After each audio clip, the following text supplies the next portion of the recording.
sebetulnya. Oke. Oke, dari itu tadi dari guru Pak ya. Kemudian dari siswanya bagaimana Pak respon mereka? Kalau siswa saya lihat dari laporan mereka aja ya Pak ya. Ya. Harus buka filenya dulu bentar. Oke.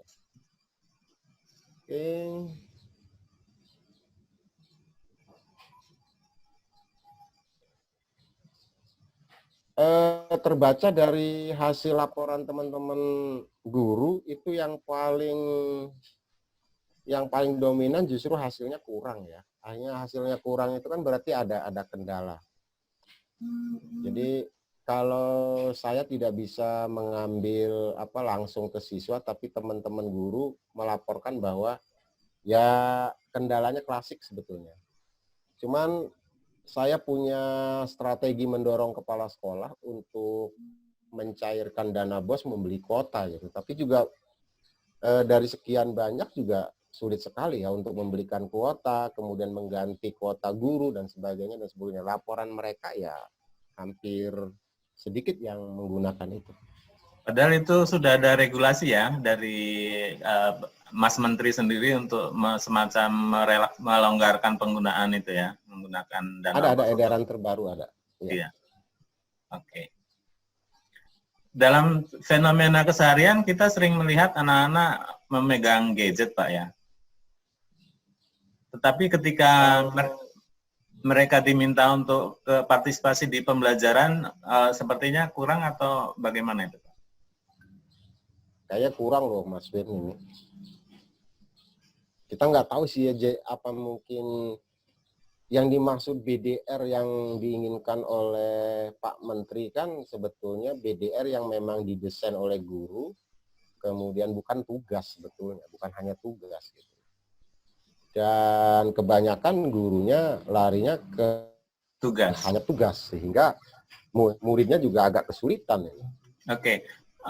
Jadi bagaimana Bapak bisa menggambarkan ke apa yang harus dilakukan guru dalam rangka BDR ini, supaya bukan hanya sekedar tugas, karena ini kan ada kemungkinan kondisi ini akan berlanjut walaupun nanti katakanlah kembali ke sekolah itu kan nggak full kembali semuanya, katanya akan ada tahapan atau bergantian atau bagaimana karena ada kebijakan untuk jaga jarak dan lain-lain. Bagaimana Pak? Yang idealnya dilakukan guru supaya tidak hanya sekedar memberi tugas. Oke, yang pertama saya karena terkait dengan profesi ya, pilihan profesi sebagai supervisor atau pengawas. Jadi yang pertama saya harus mensosialisasikan dulu panduan yang terbaru dari Pak Sekretaris Jenderal. Kemudian di situ ada bagian guru, ada bagian kepala sekolah. Nah, di bagian guru itu memang diminta untuk membuat desain atau RPP yang memang dilakukan secara daring. Berarti saya akan strateginya yang pertama adalah memantapkan guru-guru memahami bagaimana membuat desainnya. Kemudian yang kedua, memilih aplikasi yang mudah, kemudian juga murah. Murah ini relatif. Kemudian yang ketiga, bagaimana kepala sekolah atau sekolah mendukung secara penuh dari segi apakah fasilitas dananya dan sebagainya. Nah, kemudian ke depan strategi yang saya lakukan itu adalah mulai sekarang ini mensosialisasikan bahwa betul bahwa bukan hanya COVID-19, tapi memang kita nanti ada tiga sekolah nih Pak Win. Ya. Ini yang akan saya sarankan ke kepala dinas sebetulnya kalau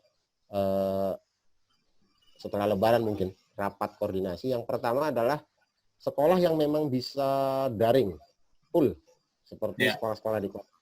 Yang kedua sekolah yang di perkotaan ya. Misalnya kalau di Lampung Utara ada SMP 1, 2, 3, 4, 5, 6, 7 sampai 13 lah Kota Bumi. Yang kedua sekolah yang separuh-separuh. Nah, yang ketiga sekolah yang memang sama sekali tidak bisa daring karena memang jaringan, kemudian ekonomi orang tua. Nah, ke depan tuh harus ada semacam formulasi. Kalau sekolahnya harus ketemu, harus bertemu langsung, berarti harus ada shift-shiftan. Dan tidak mungkin isinya 40 harus 20 dan sebagainya. Dan itu perlu ada regulasi yang lebih besar ya di Ya, tingkat kabupaten. untuk menatanya Pak ya, supaya tidak Iya, sekolah betul. tidak terlalu padat gitu ya. Oke. Iya. Kembali ke itu tahapan yang tadi itu yang harus dilakukan guru tadi. Langkah-langkahnya mungkin apa saja yang harus dipersiapkan oleh guru, Pak? Yang pertama kan membuat desain pembelajarannya nih, Pak. Jadi RPP lah, RPP daringnya itu harus membuat, itu yang pertama. Yang kedua, memilih aplikasi. Memilih aplikasi ini yang paling mudah, pilihlah WA misalnya. Dan yang ketiga, mendesain tugas, mendesain materi, kemudian juga kalau memang mampu membuat video secara virtual. Dan yang ketiga, mensosialisasikan hal itu dengan orang tua dan murid. Saya kira tahapannya itu. Oke. Kalau untuk khusus guru. Oke, sebagai gambaran Pak.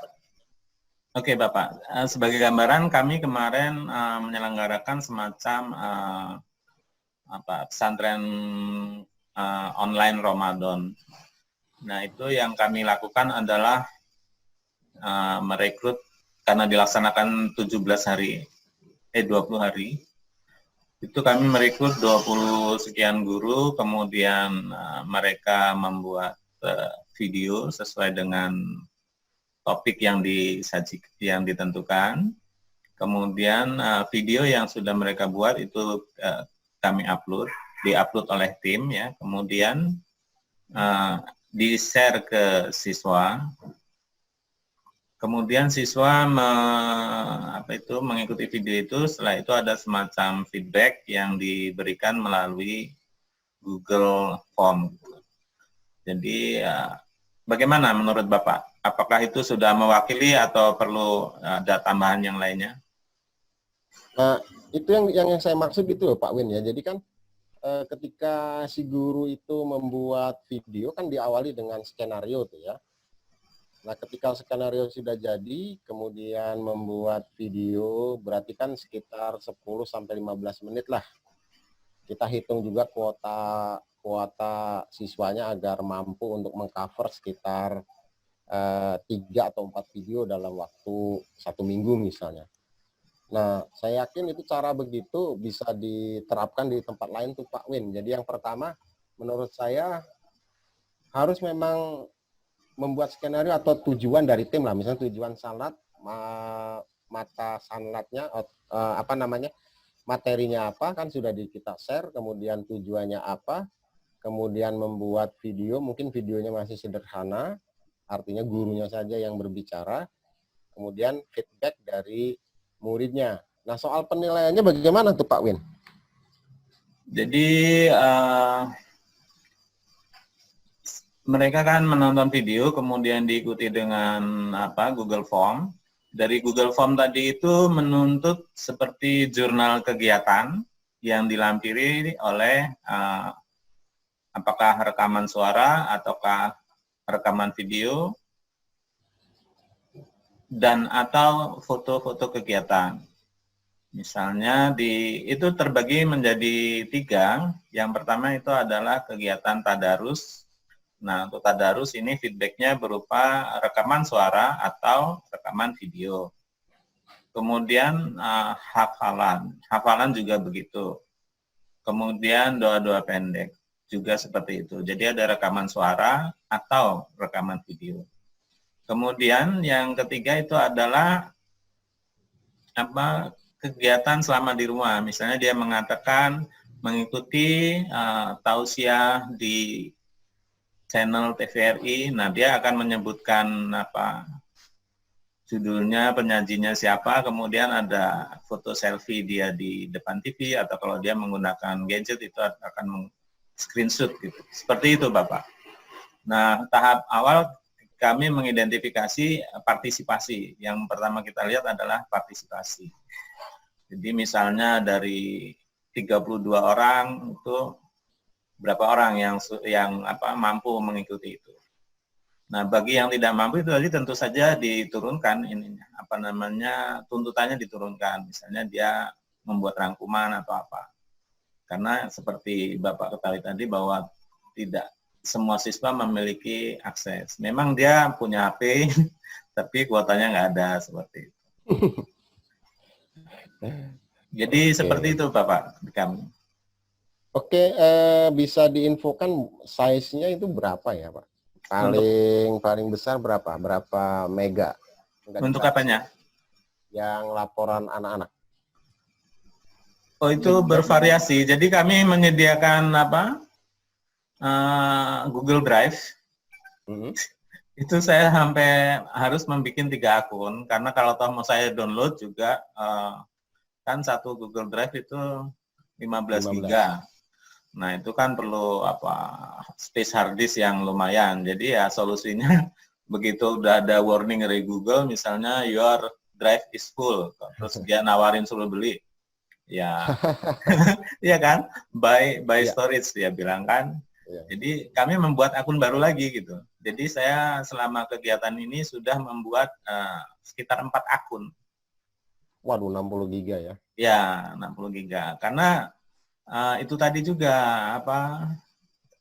sebagian besar mereka memilih menggunakan video dan seperti kita ketahui bahwa kamera gadget-gadget sekarang itu menggunakan high definition sehingga cukup memakan penyimpanan yang sangat besar.